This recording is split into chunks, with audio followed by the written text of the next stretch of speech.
All right, Jazz, do you want to switch the slides for me, or do you want to stop sharing your screen so I can share mine?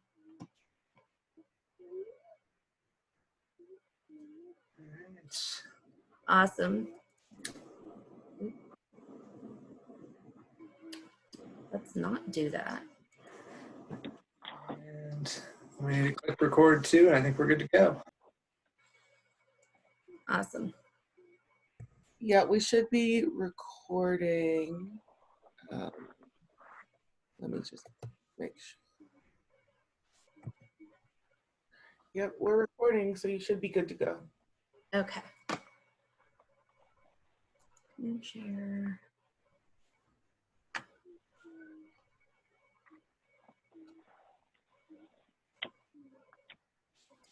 All right, so this is HMIS for EHAP, which stands for Emergency Housing Assistance Program.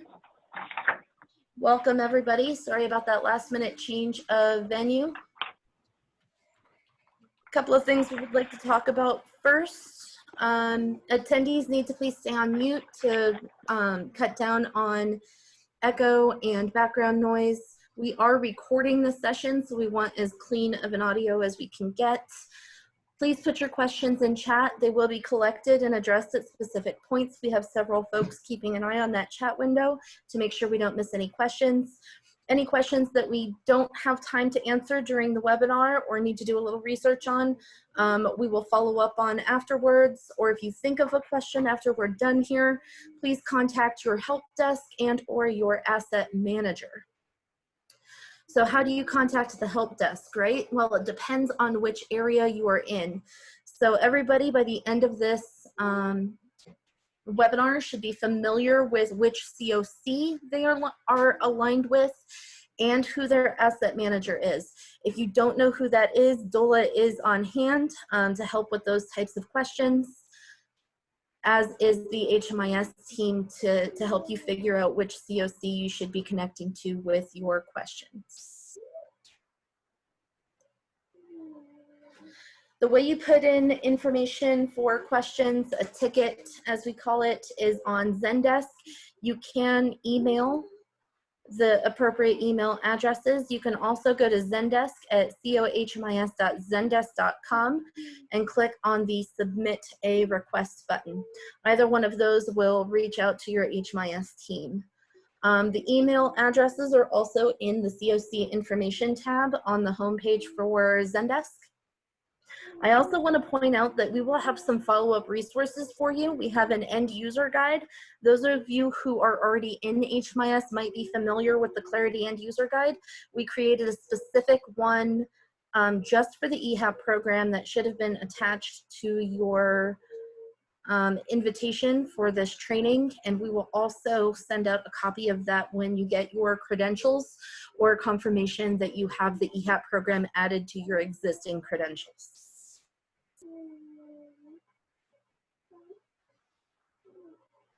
I'd like everybody to take a moment to post into the chat if they have any questions about HMIS 101. That's the videos that hopefully we have all watched, and taken a quiz.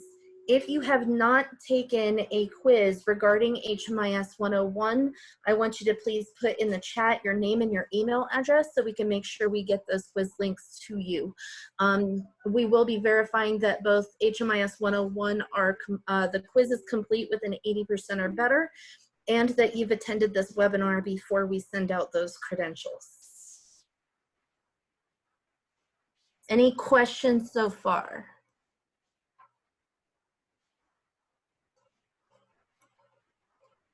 Christina, this is Allison. I've gotten at least one email from people who haven't been able to do the 101 yet.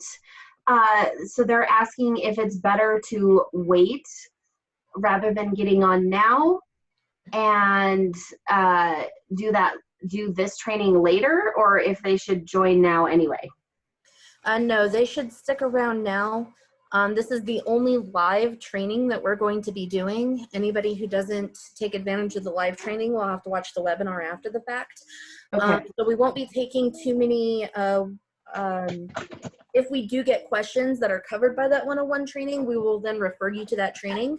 but I'd want you to stick around. Just know you won't get your credentials until after we get this quiz results. Thank you.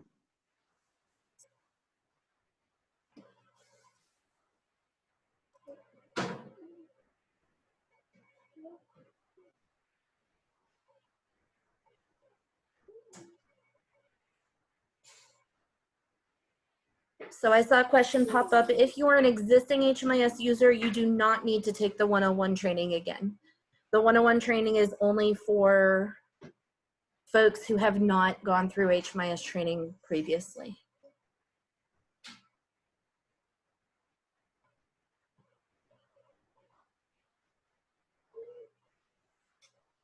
All right, we will be collecting those contacts and sending out the 101 training at the end of the webinar. Thank you guys. I see those coming in on the chat.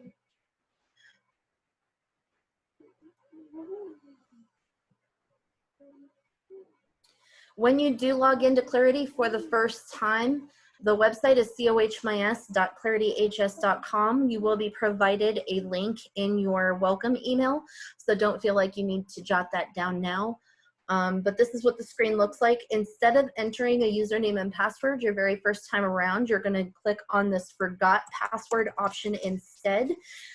The system is going to ask for your email address. This does two things. It makes sure that we've entered your email address correctly into the system, and that you can actually receive the emails, the alert emails from Clarity. So it's a very important part of this process, and we'll have instructions in your welcome email on what to do if you do not get that change password email. Once you get that change password email taken care of, you will be asked to send sign an end user agreement that basically just agrees to all of the things that we talked about in HMIS 101.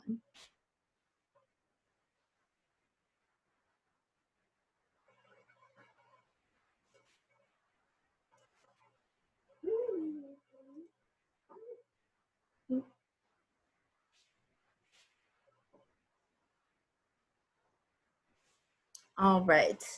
So with that being said, does anybody have any basic questions about who their contact is or how they get 101 completed?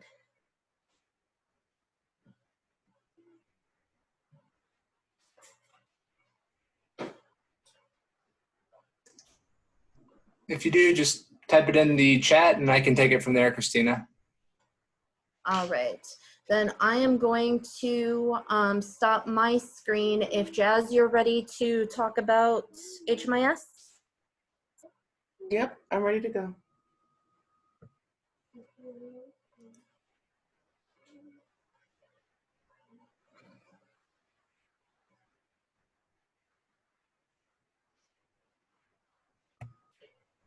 All right, so this is what our training site. We're going to be in a training site today. The training site does very closely mimic the live site, so it is going to be very, very similar to what you're going to see in the live site, with the caveat that occasionally the training site has a few bugs here and there that do not exist in the live site. All right, so with that, when you get to the training site, or when you get to the live site, you're going to input your username and password. Part of your end user agreement is that we do not save our username and passwords in the browser. So I have gone ahead and typed this in. And you're just going to click sign in. When you sign in for the first time, it is going to have you go through our end user policy. So if you look here, this will be the real policy in the live site. You're going to go through. And all of these will need to be checked, just stating that you agree to them.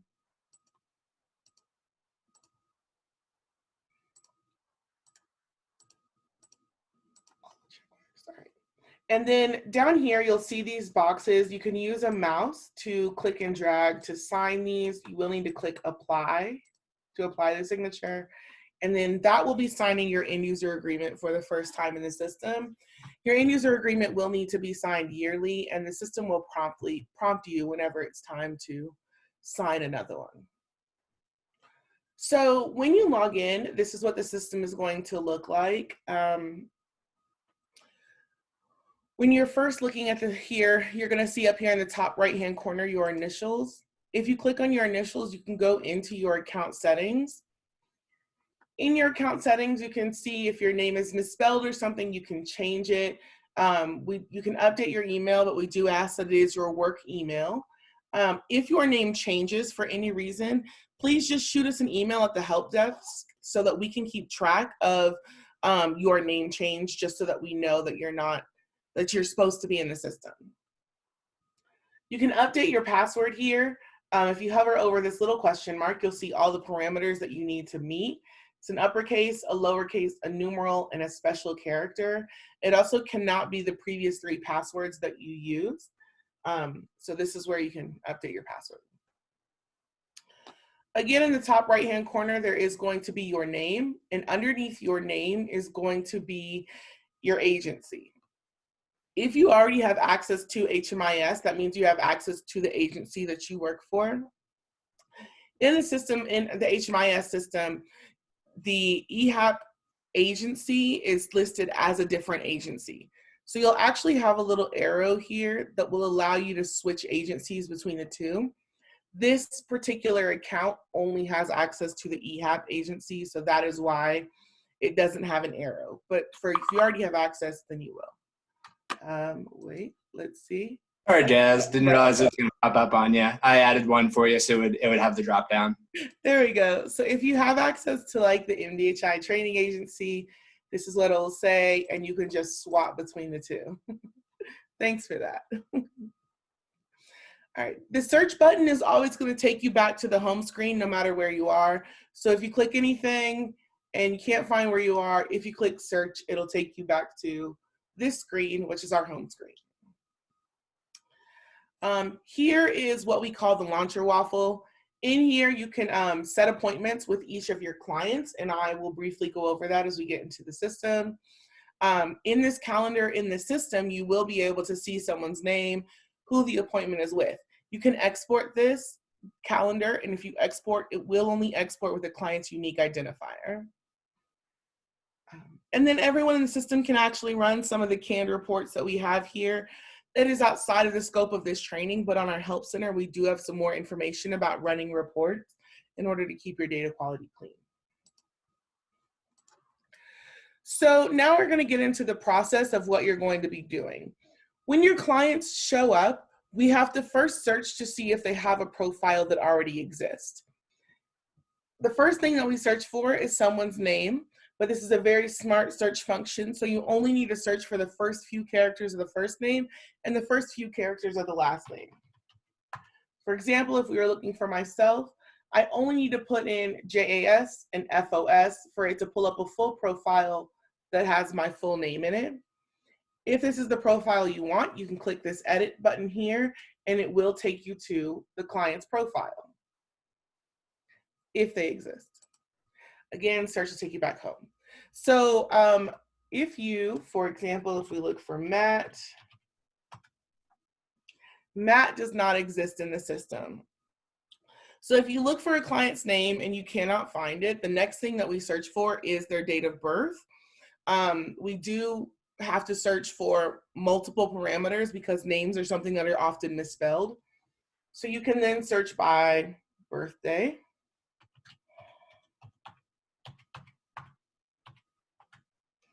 If the birthday was March 27th, 1988, if anyone matched that, the birthdays would come up and you can go through the list. If we look at this birthday, you can see everyone who has this birthday. We can go through the list to see if our client is there. If you search by name and by birthday and you're not able to find your client, you can also search by the last 4 of their social security number. In the training side, a lot of people have the last 4 of 9876. So you can go through the list and see if there's anything that matches your client. We do have an alias field as well, and that alias field is also searchable, but it's something I'm going to show you when we get into the actual profile. If you have searched for your client and done your due diligence, again, it's really important that you're searching by name, by date of birth, and by social security number before creating a new client profile. This is important for a number of reasons, but we really don't want to be creating duplicates in the system. If we create duplicate profiles, we're only getting a partial picture of each client. We're not getting a complete picture of what the client is going through. And it's two different pieces of the same whole, and we really just are not getting the best information. If you've gone through your due diligence and you know that your client's profile does not exist, then you'll go ahead and you're going to click this Add Client button that is right here. This is going to take you to a blank client profile. So on the client profile, we're going to start with collecting a variety of data elements from the client.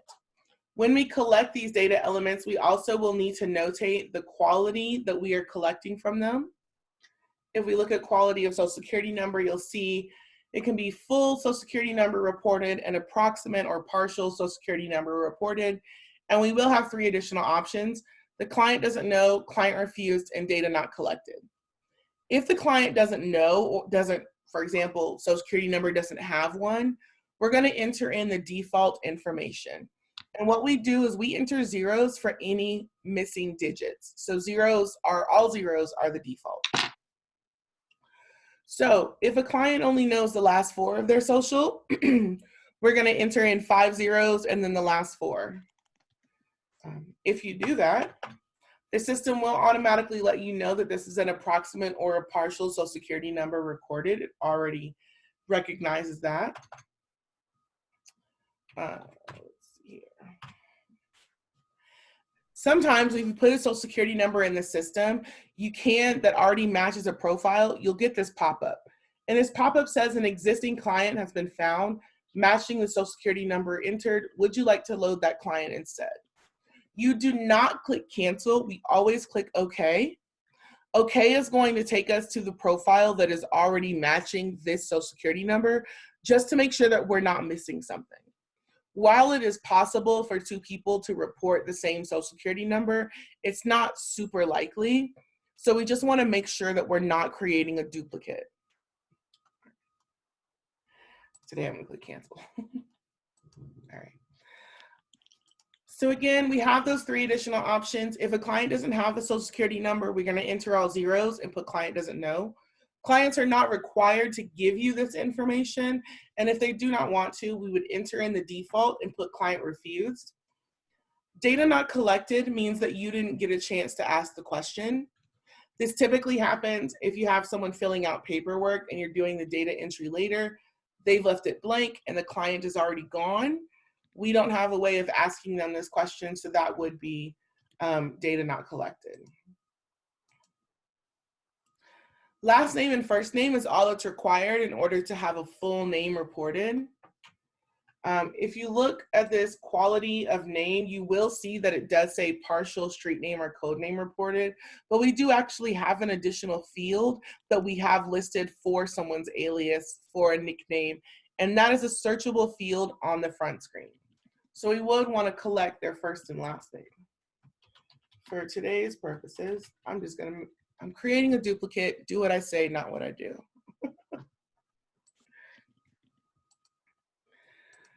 All right, so just like we have all zeros for the default of Social Security numbers, we have a default birthday.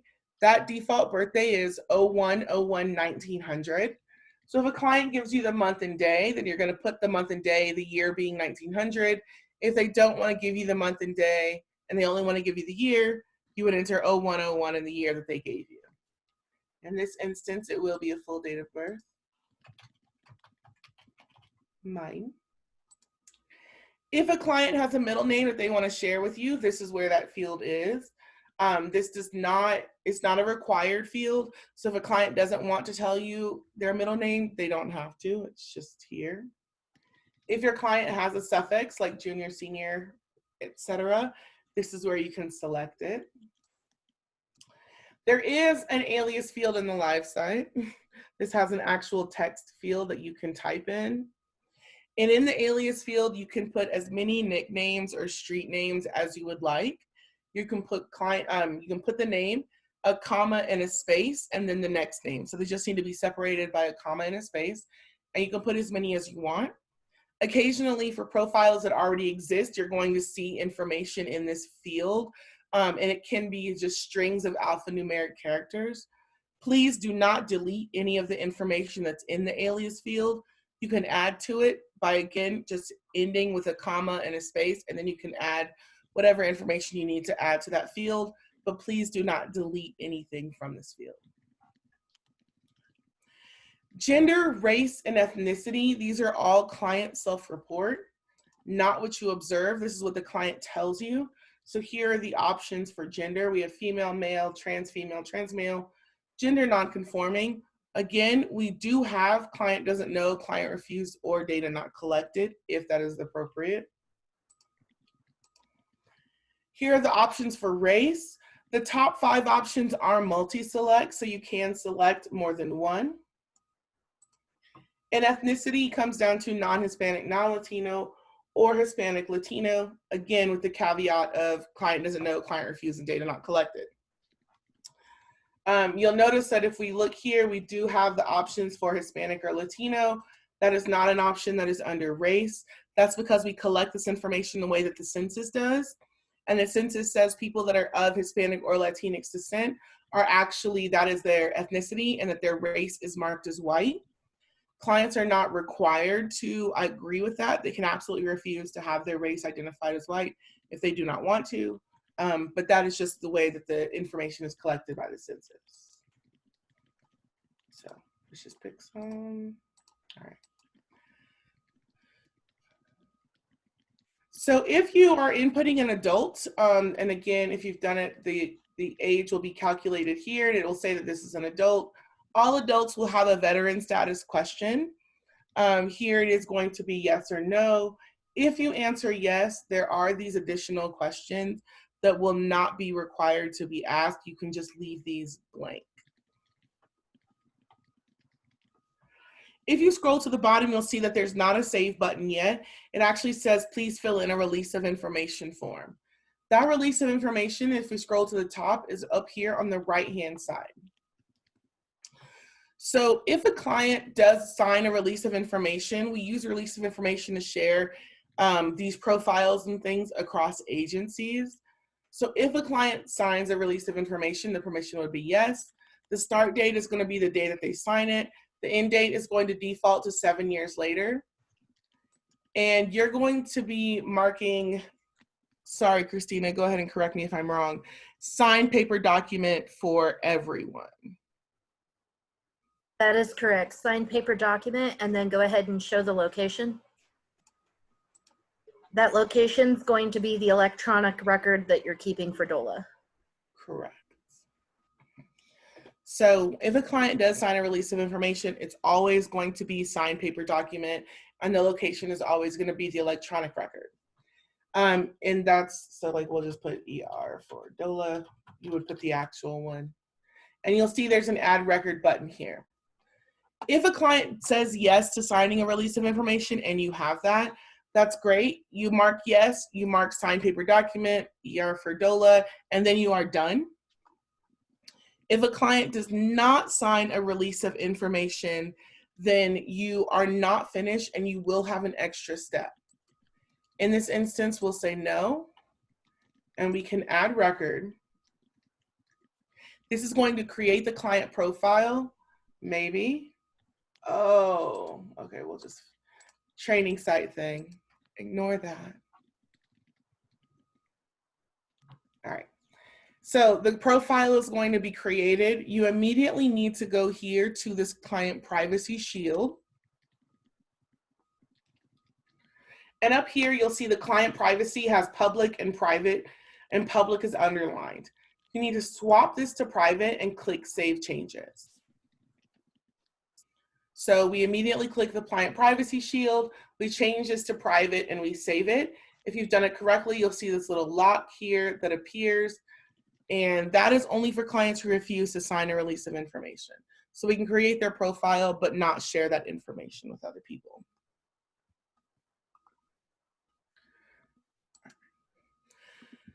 So if we look back at the client profile, this is the profile that we have just created. The social security number, the name, date of birth, and all the information that we just collected. If the profile already exists and any of this information is incorrect, maybe a name is misspelled or their birthday is transposed, you can actually go ahead and update any of this information. You would just update it and then save changes. It will let you know that you're changing core client information, but that is okay. So the client's name is going to display right here in the top left. And let's see, over here you'll see, so again, we've got the whole client profile. In the right-hand side here, we've got the client privacy shield. The privacy shield controls the privacy of this profile. This little calendar is how you can schedule an appointment with this actual client. Here are client level reports, so things like ID cards. Again, reporting is a bit outside of the scope of this training, but you're welcome to explore. And underneath here, you'll see household members. So for those of you that are working with families, the idea is that you are going to search for and or create all of the family profiles back to back to back. So if you've already looked for them and you've found that these all profiles existed, or if you have created all their profiles back to back, it will make this much easier. So to add household members in the universe of HMIS, you're just going to click Manage. And this is actually going to pull up a search screen, just like the front screen. And if you've done it correctly, which I have not, you'll see everything there. I'm going to, I don't know. I think Ian's in here. He is. Let's make sure Ian doesn't have a family. Okay, so let's say that I have now found my sibling's profile. So you're going to go to your head of household. And when we click Manage on the household members, if you've looked or created the profile back to back, you'll see that it exists right here under your recent client searches. That is going to make it that's going to make it the easiest for you. All you would need to do is click Add. You can set their member type. And this is actually going to connect these two profiles in the universe of HMIS. This is important later when you go to enroll families. Christina will actually be showing you what it looks like if you have created the family structure in HMIS, how you can use that to enroll them together into a profile. If you click Profile, Profile will take you back to this, to their client, to your head of households profile. And then for clients who are coming in, so I'm going to go back to the home screen. For clients who are coming in that do have profiles that exist, when you search for them, you will open up their profile by clicking the edit button. And this work will already have been done for you. You didn't have to create it. If they do exist, you'll need to check their history to verify if the client has any active housing or what you're going to have to click this history tab to see if they have anything that could make them ineligible, like a previous EHAP services or any kind of housing. And if that's the case, we want you to go ahead and email the help desk and we can look at the profile too, just to make sure that everything is on the up and up. So profile and history, any questions?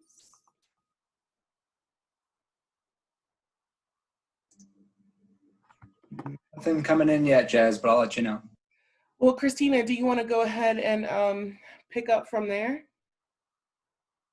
Yep, give me just a moment. I am signing into my user account for the training site, so give me just a sec. Sure. Cool. Is this this is Matt with MDHI. I was hoping just to clear up a couple of things. Jazz did a great job outlining the core functionality of HMIS, and Christina's about to kind of switch gears into the EHAP specific portion. But EHAP is kind of a unique workflow for us. You know, we're excited to work with DOLA and with all of you to get these funds out the door to clients who are in need, who've been economically impacted by COVID. But because of that, like our system does have some options that don't quite match up with EHAP's workflow. And one of those, Jazz was kind of going over instructions for what to do when a client refuses to provide a social security number. And I think for EHAP, DOLA and my DOLA friends, correct me if I'm wrong, I believe that for EHAP, adults are required to provide socials. So just clearing that up real quick. I think that's necessary to prevent duplication of benefits and to track that accordingly. The other piece of info to clear up real quick is that for any client who refuses to sign our release of information, that is not something that makes them ineligible to receive EHAP funds. We have the ability to mark them private to this EHAP initiative, which Jazz went over with you all. So just want to call that out. That is not a disqualifier for being served with EHAP dollars. It's just something we need to take an additional step on to mark their info private and keep that private to the EHAP initiative. So. Matt, this is Allison O'Kelly. While you're talking about that, I just want to clarify for people the guidance about that said that households did have to agree to HMIS. That was from me because I understood I didn't understand we had the option to mark them private in the system, so that's on me.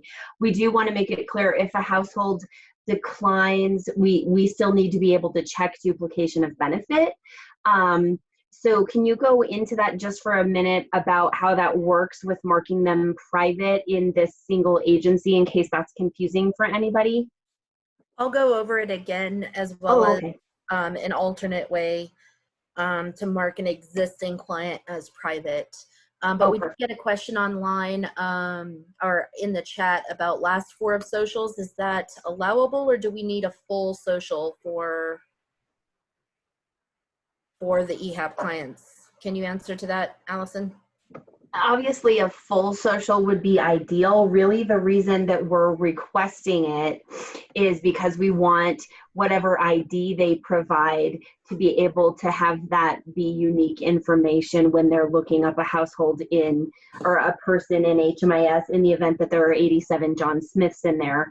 But if all they are willing to provide is the last four digits of their social, then go ahead and go with that. We just need to make sure that you have sufficient ID from them on that list of rather broadly allowable documents just to make sure they are who they say they are. I think that should answer that. Okay, and then to put even maybe just a little bit more fine of a point on it, what about people who don't have social security numbers? If they don't have one, which is understandable since the program is allowed to serve people who are undocumented, then obviously they don't have one to provide, and we don't want them making one up just to give us something to put in a database. So okay. If it works in the system for you guys to just do straight zeros for that, is that acceptable, I think? Yeah, that is the nomenclature typically for HMIS programs is you enter in all zeros and then you indicate client doesn't know as their social, as their quality. Perfect. And then if a household really does need to not be entered in this system, obviously we have some organizations that serve victims of domestic violence, or if there are other reasons that they're declining, talk with the asset manager at the Division of Housing about that so that we can make sure that we help you be able to do the duplication of benefit check. We'll figure it out. We want this to be able to work as best possible. Thanks, guys. Awesome. All right, so Jazz, if you want to stop sharing your screen, I'll go ahead and pop mine up and we'll move on with the program enrollment.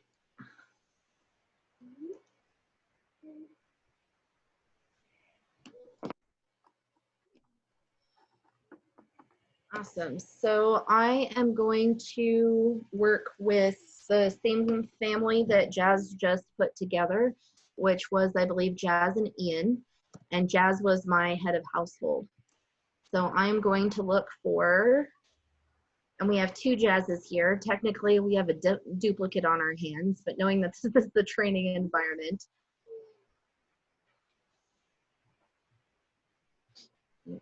Sorry, I didn't have time to delete it earlier. it's okay. It's okay. So the first thing we do, we look for history to make sure that we don't have any existing EHAP programs. Other things that might disqualify your client is a rapid rehousing or a homeless prevention. Something that will almost certainly disqualify your client is if they already have a VASH voucher or another type of permanent supporting housing voucher where their housing is already paid for them, or at least a portion of it is. So if you see something in the history that looks like they might already be getting rental assistance from another agency, please reach out to your HMIS leads and your asset manager, and we will help you figure out if this client is duplicating services or not. So please don't just dismiss somebody offhand because you see something in this history page. We will help you figure it out. Is everybody okay with that? Hopefully. Once I've checked on the history, I can go to the programs tab, and there will be a different program for each brick and mortar agency that is working on this initiative.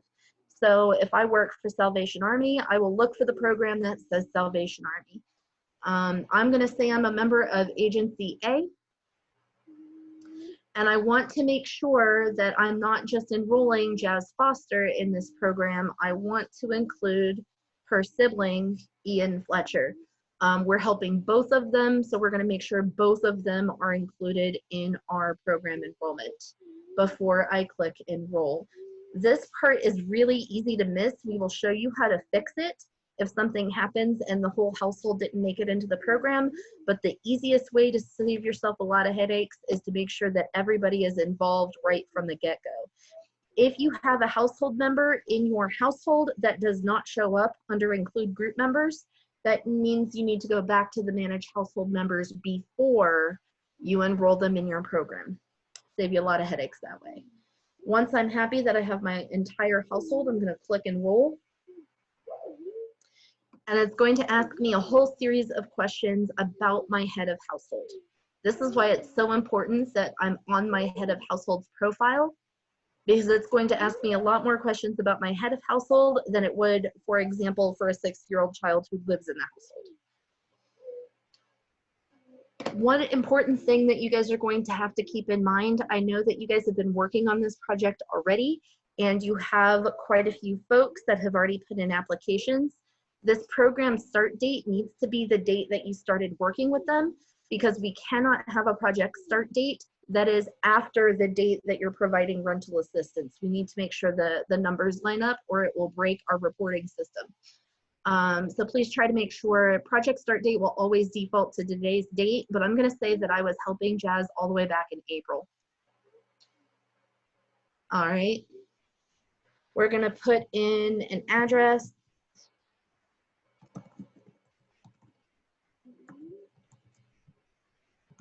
Denver. Somebody give me a zip code in Denver.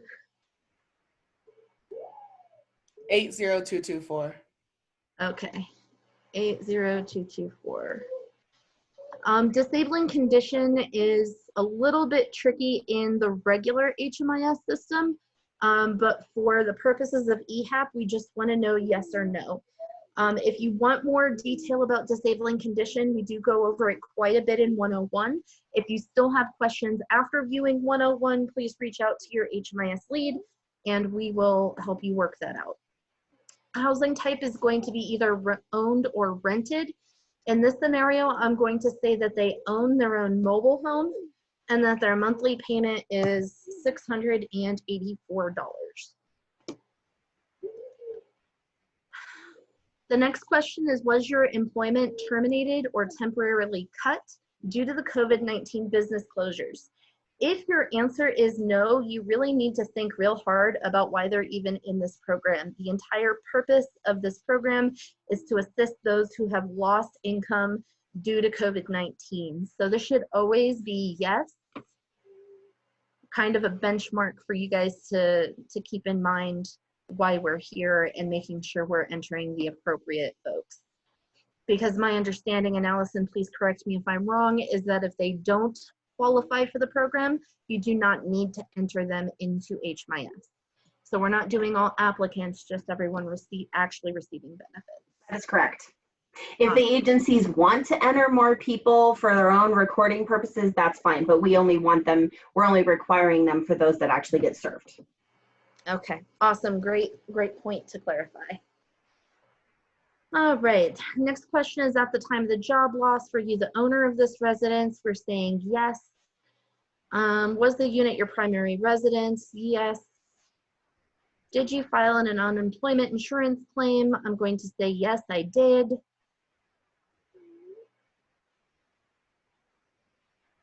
Are my payments current? No, they're not. I missed April and May. Is it currently in foreclosure? Not yet. Simple enough. Of course, you would answer these questions directly from your application form. I would like to note that not everything on the application form will end up in HMIS, but there shouldn't be anything going into HMIS that wasn't on your application form. If you do see something that confuses you, you should definitely reach out to us. Ms. Norwood, the answer is it should be when the initial application is received.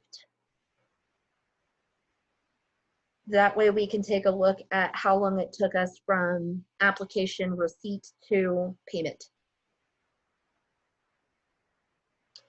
So not the normal HMIS intake, Shelley. You'll be using, my understanding is the forms that DOLA provided you are optional, but highly recommended.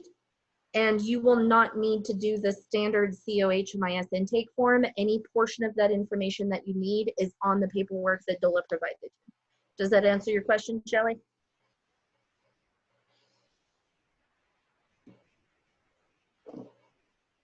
Awesome.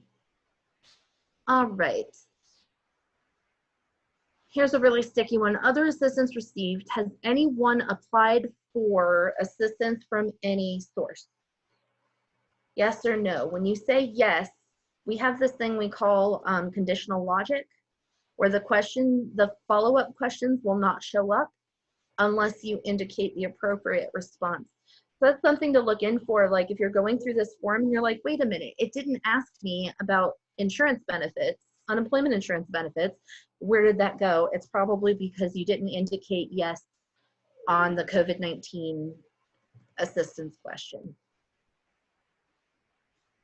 So I'm going to say in this case with Jazz, she applied for unemployment, but she is not receiving it yet. So I'm going to say no for that question. And for some reason, she also, if she received her CARES Payment Act, we want the date and the amount.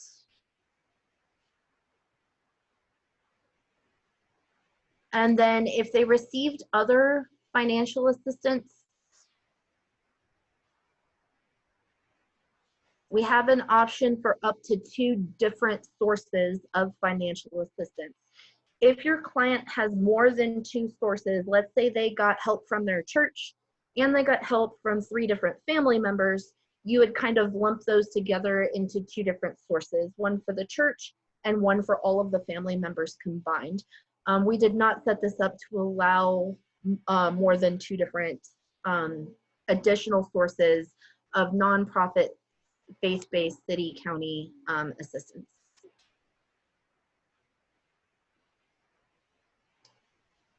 So I'm going to say source 1 was church. We're going to say the church gave them $200 to help them out a little bit. And they did that back on April 14th. And that was a one-time payment. And that is the only source of assistance that they've received. This total other received is a running total. You cannot enter anything into this field, or you should, because if you try to, it will just default back to the total of the source of the income from the 2 sources above.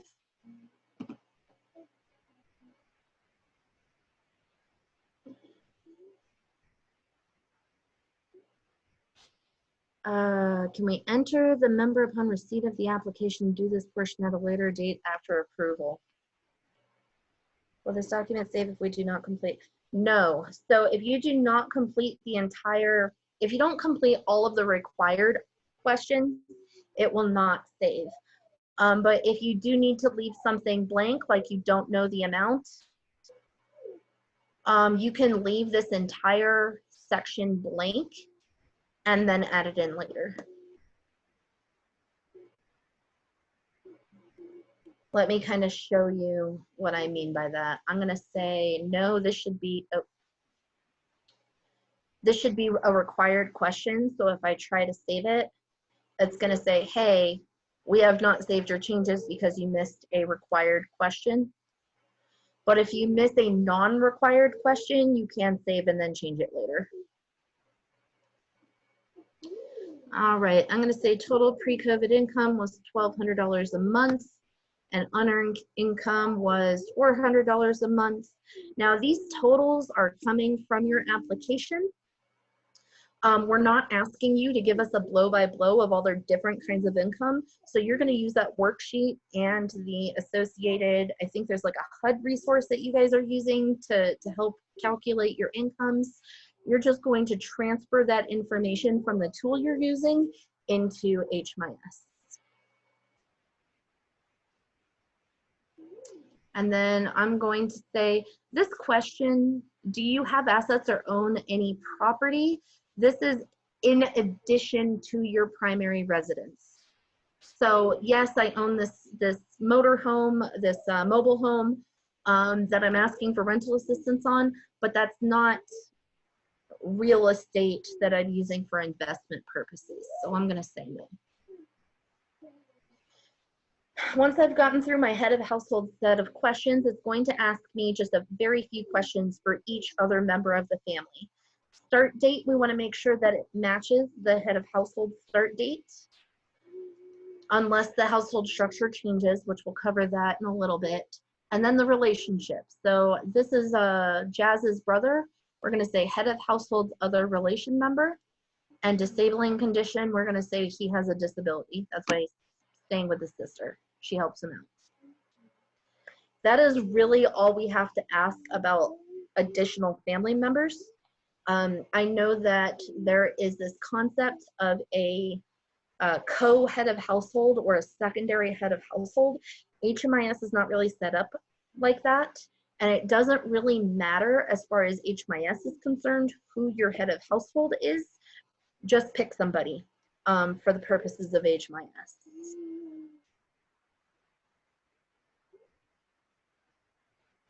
Once I click save and close on the last family member, if I had 8 family members, this might take a little while, but it's going to give me all of these program level tabs.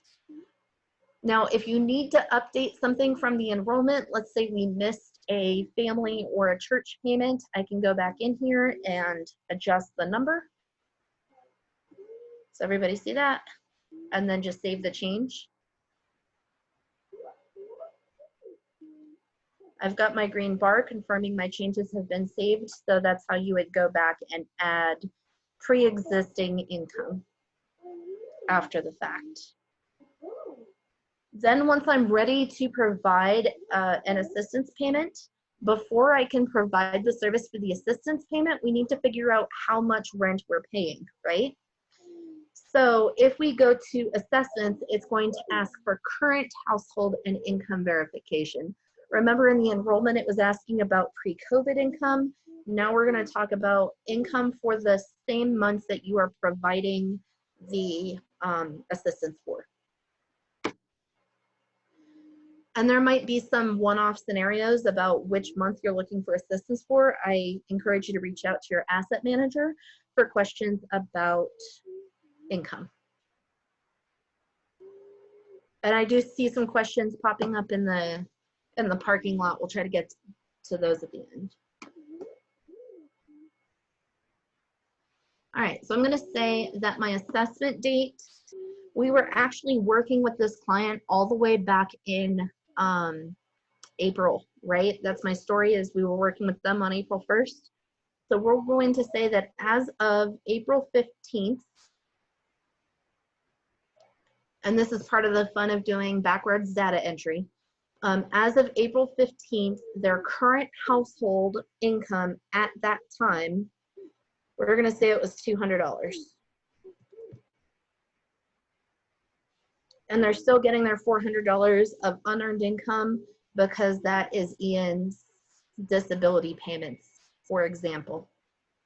Again, this total is going to calculate itself. You should not be entering into this third field. And then, has your household structure changed since you first applied for assistance? No, it has not. It's just me and my brother. I'm gonna click save. So now, knowing that their total household income for April was $600, I'm gonna do my magic calculations that DOLA has provided you to decide how much we can offer in mortgage assistance. I'm not saying that this number is accurate in any way, shape, or form, or that it makes any sense, because I don't know what that formula is.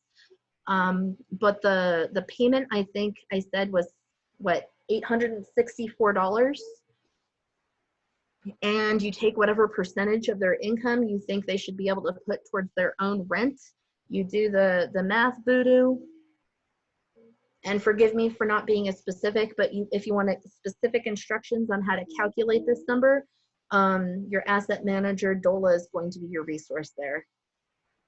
So I'm just going to say we decided we were going to be able to pay $450 towards this mortgage. The start date is going to be, we're paying for April's rent. So the start date is going to be April 1st of 2020. The end date is going to be April 30th of 2020, the last day of the month. And then the expense date, the date that we're actually cutting the check, wasn't until, let's say it was May 15th.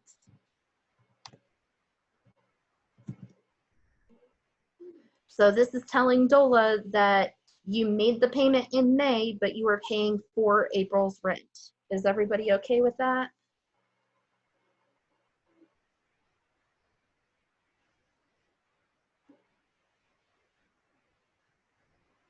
I'm just checking on the chat screen real quick.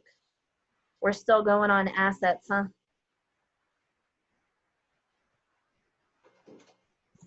This is Allison. Christina, I just figured if I answer those in the chat, hopefully that keeps you being able to go on without having to talk about the asset stuff verbally. Yeah, no problem. No problem whatsoever. I'm just making sure I didn't miss anything with other questions. All right, so once I'm happy with, and if you want, it's not being expected as a requirement, but if you want to make your own notes to yourself, like the service note can say, first assistance payment. If you want to, completely optional. Please note that anything you enter into this box, the service note box, will be visible to anybody who can see this client. So Jazz's example is that this client is private and nobody will be able to see this.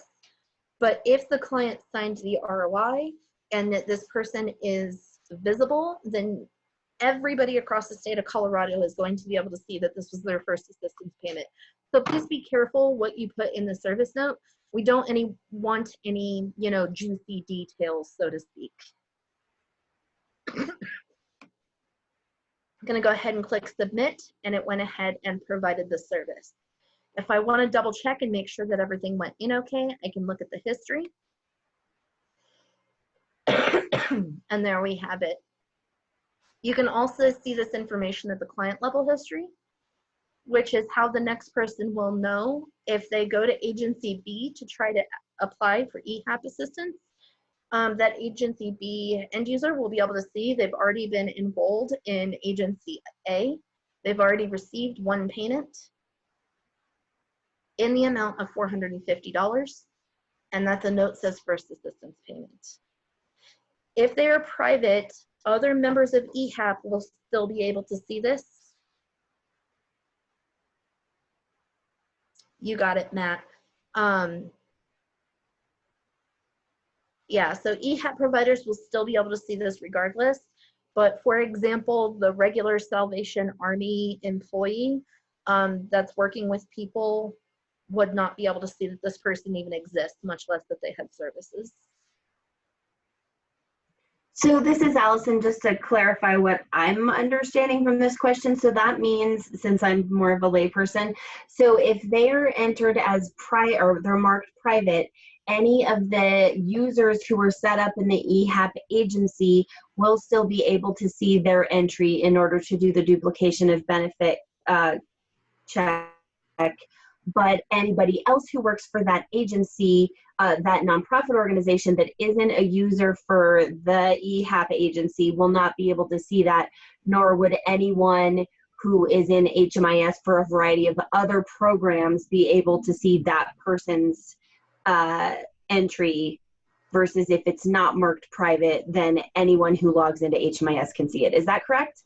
Correct. So what I'm doing now, go ahead, get Jazz. I was going to say what's really important, especially when we're looking at profiles that do already exist, if you are in the system and you are working you're working on something that has to do with EHAP, you have to make sure that you are signed in as the EHAP agency. So when I went over the top right-hand corner where you can swap between agencies, if you have additional agency access and you search for that client, you're never going to see them.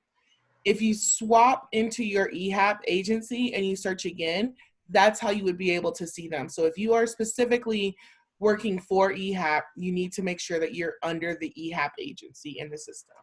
So what Jazz is talking about is if I'm logged in as my normal agency and I try to find the Jazz Foster, not the one that was in the system before. Remember, there used to be 2. Now I only see 1. But if I hop over to the Emergency Housing Assistance Program, all of a sudden I see 2 of them. And you see this little lock, that's the reminder that this person is only visible to this agency. Do you see how that works? Hopefully.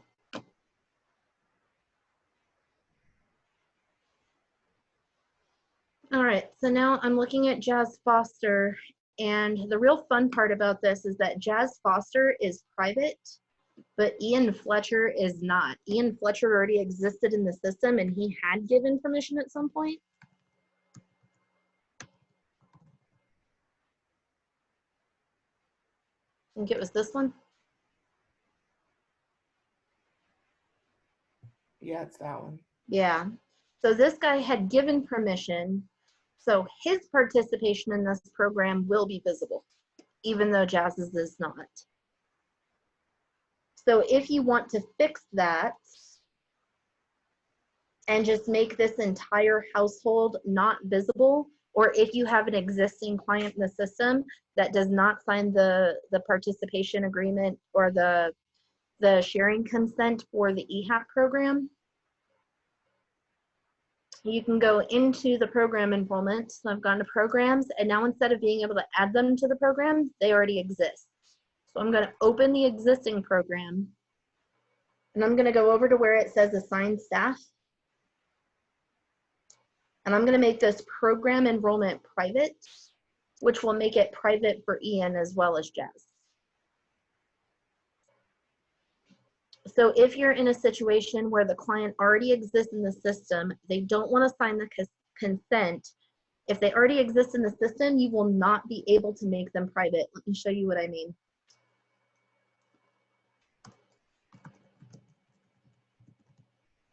If I have client Chevy Nova and she is already in the system, I'm looking at her history, and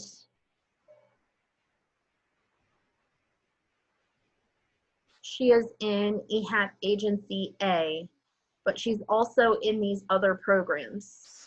So if I try to make her private, it's going to say that I can't do that. So the only way in this case to make her EHAP enrollment private is to go inside the program and make the program private, because her profile is already shared across multiple agencies.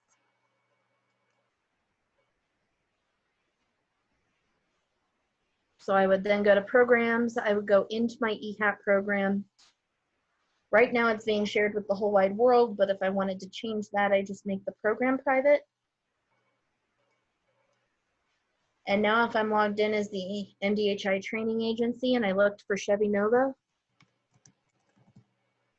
I'm going to find Chevy Nova. She still exists in the system and other agencies still share her data.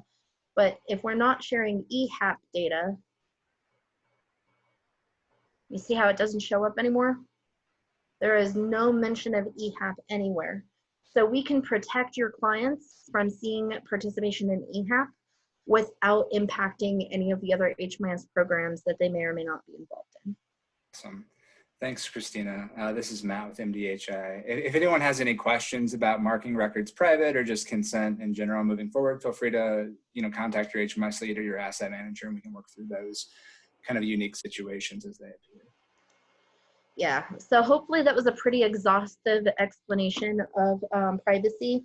But like Matt said, if you have any one-off questions, know that no matter what the situation is, we have an answer for it. And we would rather you ask than just guess. So please, pretty please make sure that if you're not understanding how something works or if you have a question, we would rather you ask the question even if you think you know the answer than just guess and have something not pop up right.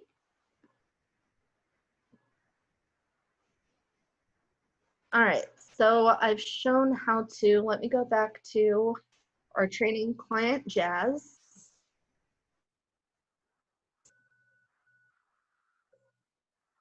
Oh, this is the wrong Jazz.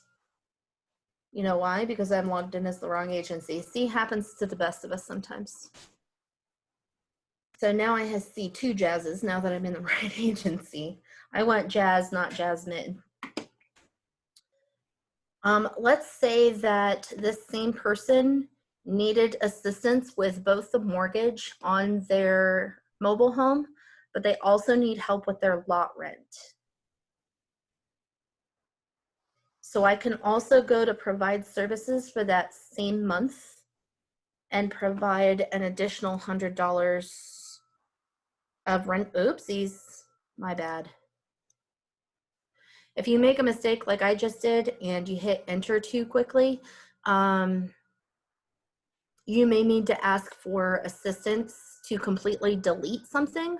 But if you need to just adjust it, you can go back into the history and edit the existing service. So I am going to say that between April 1st, oops,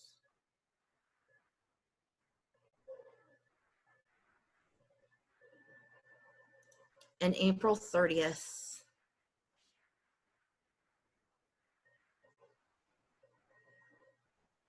all right, so it was $100, and I need to adjust the expense date so I can edit that too.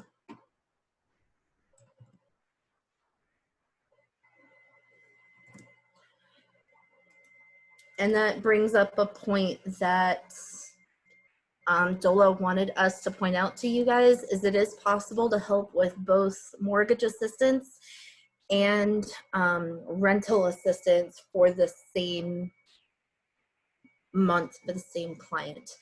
The private toggle makes that one service private instead of the entire record. There would be no reason to do that, Shelley. Either the whole record is private or none of it is. I wouldn't try to individually make specific services private. Dina, this is Allison. Let me just quick interrupt. The reason we were talking about doing this is for a resident of a mobile home park. So if they own the actual unit, but they're renting the lot, then that's the circumstance under which you would make a mortgage payment for their loan on the unit and then the rent assistance to the park owner for the space. If they're renting the unit, then you would just do rental assistance. Okay, yeah, sorry. And I'm sorry, that's what I meant. My story was okay. This person has a mortgage for the unit and then rental for the lot. Yeah, my bad if I misspoke. No, you're fine. That's why I'm here. Yeah. So then if you needed to do a second round of services, please do not forget to do a second assessment for the next month. So we had one for 4/15. We would start a new one for May. So May has come around and they need more help. Their income is the same. What did I say it was? $200 here and $400 here. No change to my household. and click save. Then I would go back to provide services and provide a new set of services. And then history would show 4 services, 2 rental, 2 mortgage, 1 set for each month. Now, if you need to, let's say that Jazz was pregnant. Sorry, Jazz, no personal, you're the one who gave the client your name. But let's just say— Don't wish that on me. let's just say that Jazz was pregnant and now she has a baby, right? So our household size has changed. And we need to indicate that. So I'm going to create a whole new profile for the baby. I know the baby doesn't exist because it's 2 days old, right? In the system. We don't know what the social security number is yet because, you know, we haven't had a chance to go down and get the socials all worked out at the Department of Records. So I'm going to say foster, and I am super not feeling creative today. We're going to say baby foster, full name, full date of birth, 5/22/2020. We're going to say this is a baby girl.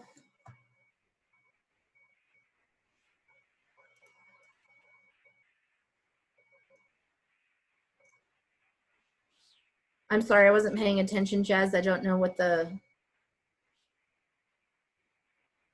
race and ethnicity were for your original character, but all right. So we're going to say again, signed paper document. Hopefully everybody understands that we're not expecting a signed piece of paper. We do know that you guys are being allowed to receive permission through e-signature, but this is just the workaround for the system, because if I try to say e-signature, the system's going to ask you to e-sign the document right then and there. So this is the workaround. Regardless of how you have actually obtained the signature, you're going to say it's a signed paper document, and it's the electronic record for DOLA. Now that this baby exists in the system, I still need to connect the baby to Jazz. Otherwise, this is a household of 1, and it's a 2-year-old baby, 2-day-old baby. So we're going to go back to Jazz.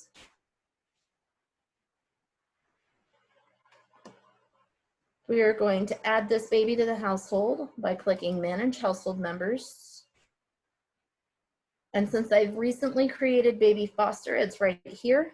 If that person already exists in the system and you haven't searched them recently, you can search for them there, but it's just so much easier over here. You click Add, you say daughter. Start date would be the day that the baby was born, right? Now you have them in the household, but you are not done yet. Yes, you are documenting all family members, Gary, to make sure that we're calculating the correct AMI. All right, so now I'm going to go back to the program. The program still only has 2 people in it.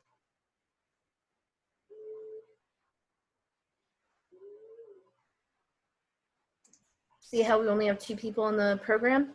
But Where there's a little lag whenever you add a new member, Christina. Oh, yeah. So when you add a new family member, let's go over to Chevy, because she's had multiple people in her family for a while.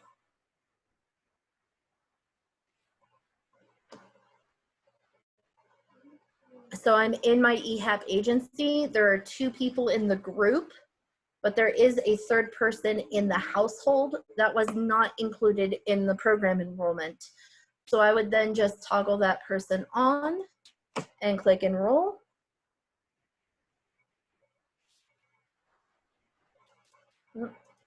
In this case, it's the grandchild. Car is Chevy Nova's grandbaby. No disabling conditions, save and close. That's really all you got to do to add a family member to an existing program enrollment. What you do not want to do ever is go to that baby's profile and enroll them in the program. You need to be in the family enrollment already and then add program group member. Because if I go to baby foster, and try to enroll them in the program this way, it's going to enroll them in their own program as the head of their household, and we do not want that.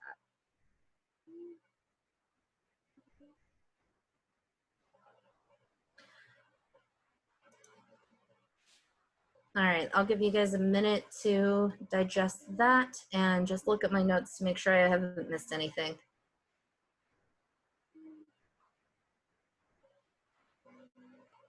Oh yeah. The last thing that we really need to talk about is this exit tab.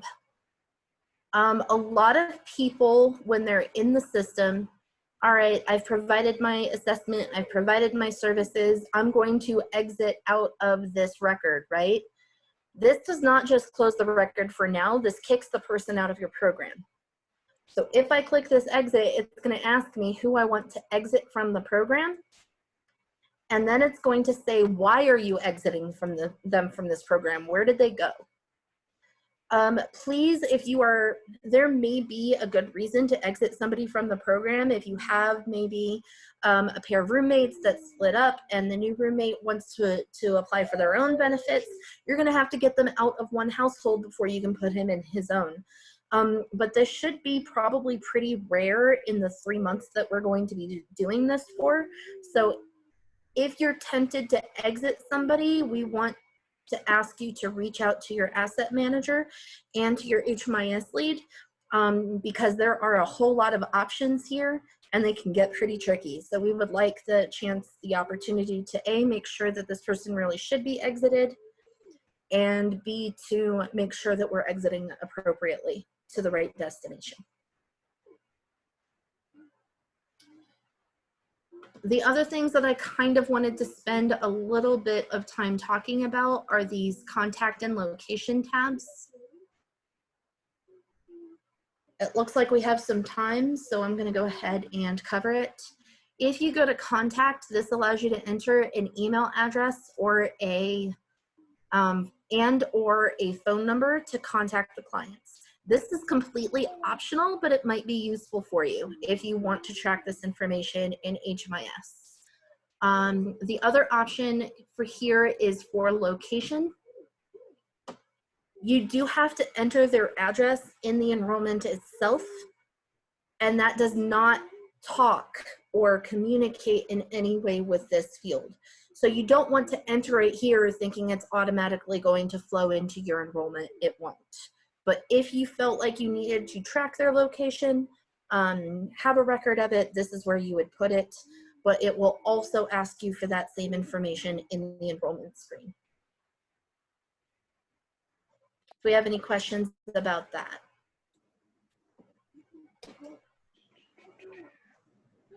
Hey, DOLA, do you want to take a crack at the last month participants can request assistance?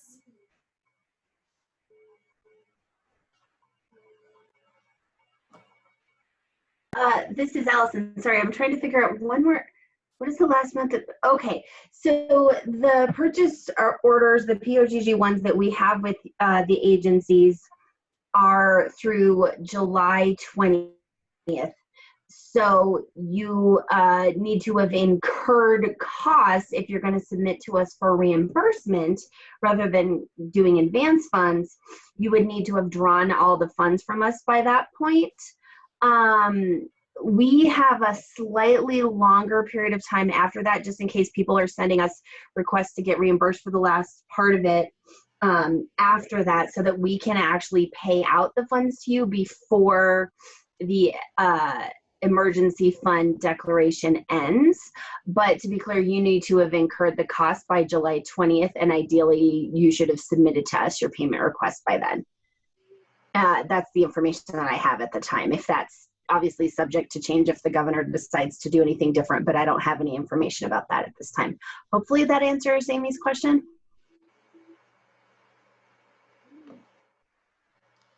Yeah, and Matt actually came up with a really good point. Some of you, those of you who are crossing COC borders, so unless, just in case you're not aware, the COCs in Colorado, as far as HMIS is concerned, is El Paso County, Denver Metro, Northern Colorado, and then balance of state. So for example, we have a organization in Colorado Springs that is helping people not just in El Paso County, but in Teller and Pueblo as well. Well, Teller and Pueblo are in balance of state, and El Paso is in Pikes Peak. So some of the agencies, and I'm just going to pick a random person that does not have a EHAP enrollment yet.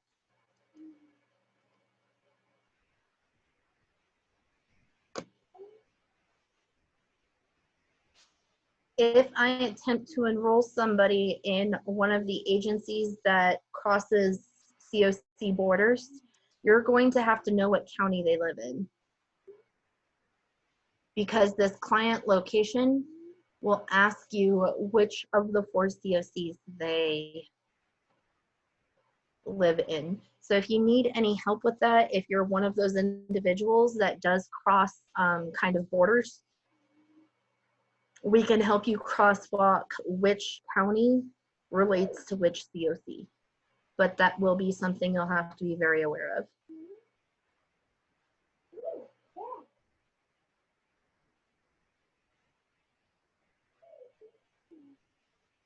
Do we have any questions about this? Does everybody, can we have a show of hands? Does everybody know who they are, about whether or not they expect to see this additional question? I think it's Allison, you can correct me if I'm wrong, but I think that only like a couple of agencies are going to have this, like where they serve multiple COCs. I think Salvation Army is one and Brothers Redevelopment is another. It sounds like there might be maybe one other. Okay. Yeah, but well, we're definitely checking on that. Yeah, so if an agency crosses multiple COCs, hopefully they already know that and they're making sure to get in contact with their asset manager about it. Okay, so if you see this client location field, it just means you need to specify where in the state the client is being served. And if you have questions about that, reach out to your HMIS lead or your asset manager. Thank you, guys. Any other questions?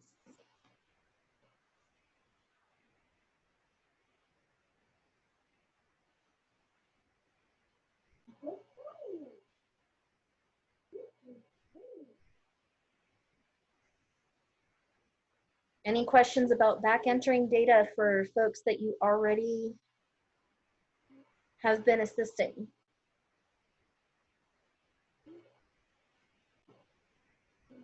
Well, jumping back to the profile page, how should we know whether or not a household has a veteran? So your application does not ask.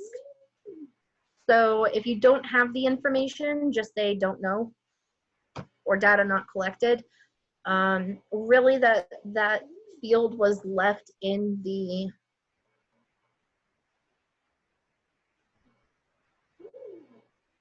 profile screen for those who are veteran services organization. For example, Mount Carmel, they only work with veterans. And so we wanted them to have the ability to document that. But that's a really good point, Ms. Norwood. You don't have any way of knowing unless you just know to ask the client, because it's not on the application form. And it's not required data for this initiative.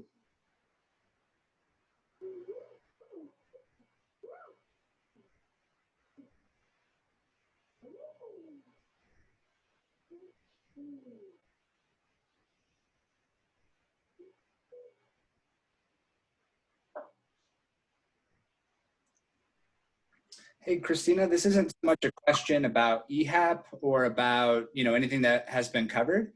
But since we had to make that pivot to Zoom and we were going to do some, recollection of who actually attended via the back end of GoToMeeting, do you think that we should do any type of type your name in the chat to specify that you attended or anything? Or how do you feel about tracking attendance, since we kind of had a curveball there? Actually, I feel like we can appropriately track attendance by what Jazz and I decided was the best route for getting everybody their logins, which is going to be a ticket. So if everybody is ready, I want you to go to Zendesk at cohmis.zendesk.com. Does somebody want to pop the URL into the chat window.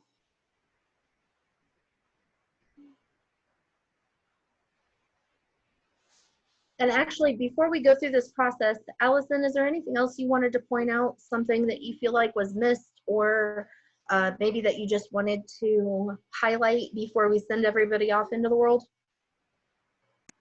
I don't think so at the moment. I think the questions that people brought up that I answered either in the chat or verbally were the things that I was expecting. Just thank you to you guys for putting this together, and then also to the agencies for your patience with the system getting customized and using the other interim solution, and hopefully the transition re-entering those households that have already been entered in the other system into this new system shouldn't be a huge lift. But we definitely want to be aware that that'll take a little bit of time to get done. I think that's the only other thing. All right. Yeah, and you have one more question about how long they have to incur costs. But yes, we should have one ticket per individual. So Kelly, one rep per agency is not okay for attendance purposes. We need one ticket per person who's going to be using the system. Yeah, every individual is going to have to send an email indicating that they have taken the quiz and that they have watched this recording either now or when it is posted. But every individual will need to submit a request for a username. Yeah. So please put in a ticket, use your work email address or whatever email address you use for your work activities. I know that some nonprofits have everybody using their personal emails. Just know that we're going to be sending you emails using that email address anytime there's an update. So make sure you use whatever email that is. We want in the body of the ticket to indicate your name, your first and last name, the agency you work for, and your HMIS username if you already have one. If you don't have one, just indicate I'm new to HMIS. What we'll do is we'll take all these tickets and please verify your COC. And if you have questions about that, we're happy to help you with it. But the HMIS team is going to work together. We have a combined spreadsheet to make sure we don't miss anybody. But yeah, please provide your ticket. We will open your ticket, verify that you have finished 101, and then send you off your credentials. If you already have credentials, then we'll just send you a verification email stating, okay, we have added that additional access. You'll have that little arrow next to your initials that allow you to switch agencies.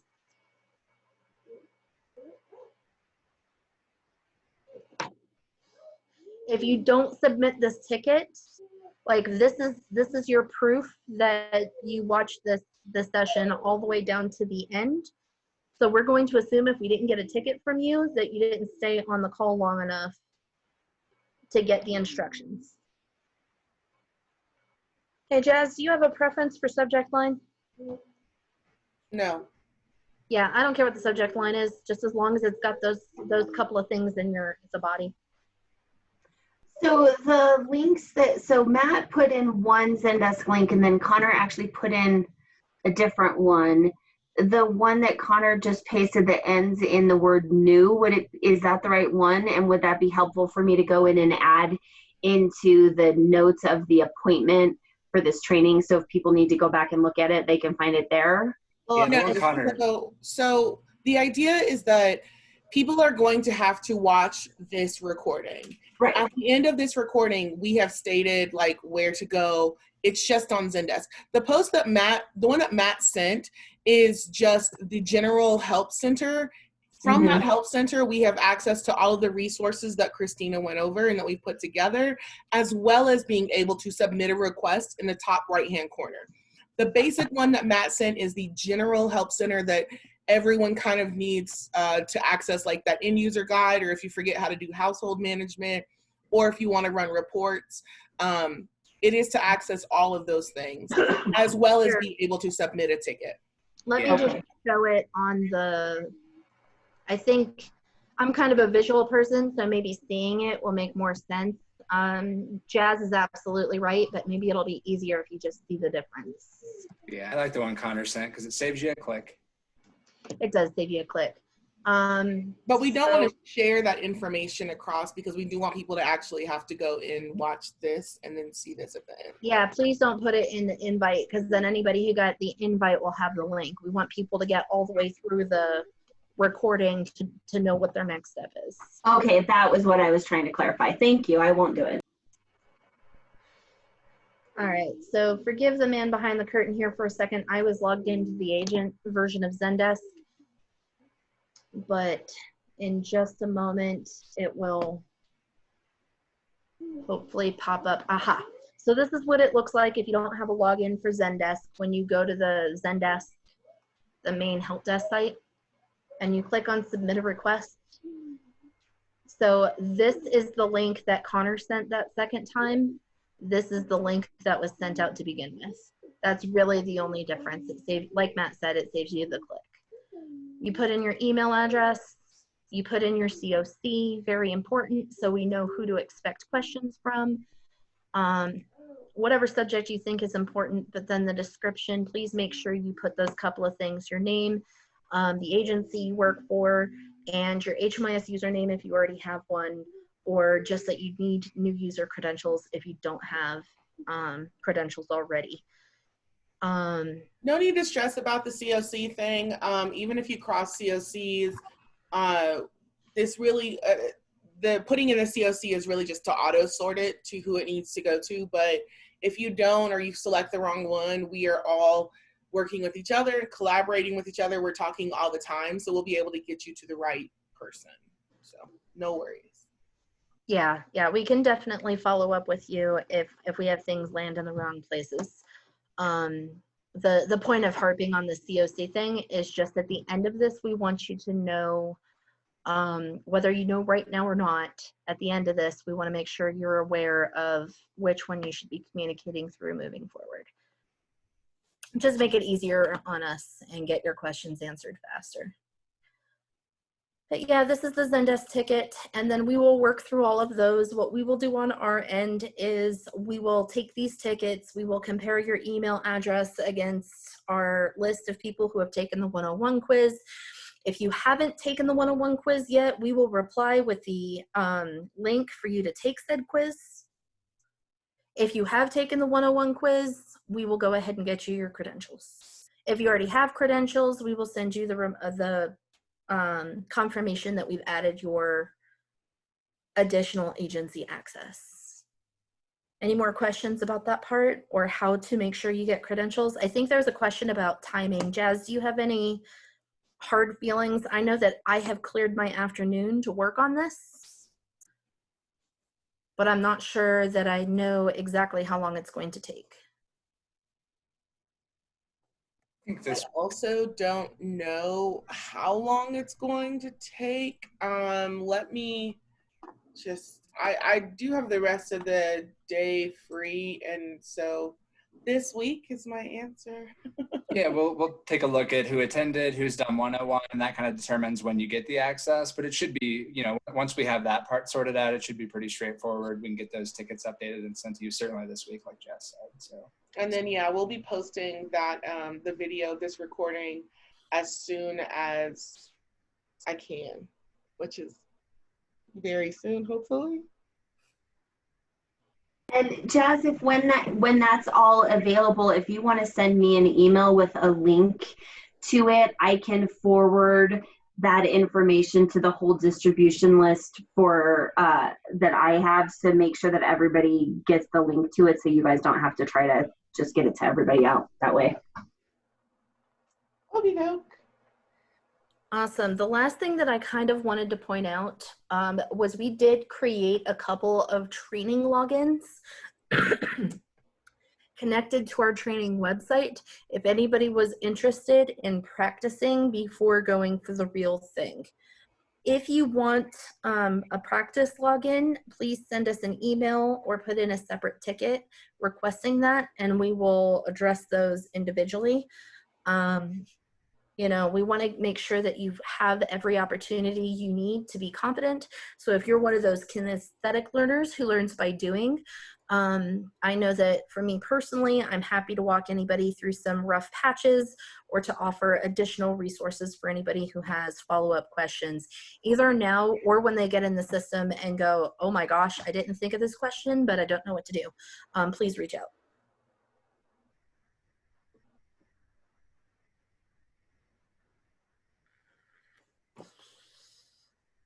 Cool. Anything else from HMIS leads or DOLA or any other providers? Any last minute questions? This is Allison. I'd like to congratulate everyone on this not taking 3 hours. That's always a nice afternoon. Right? It's always nice when we can give people a couple of minutes back in their day. Yeah.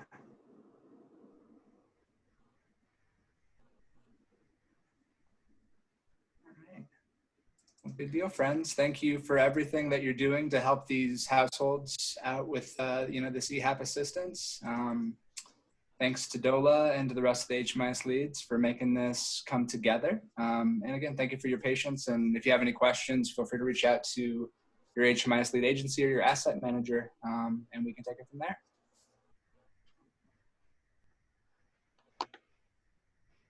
All right, I'm going to go ahead and end the recording now. Thank you, Jazz.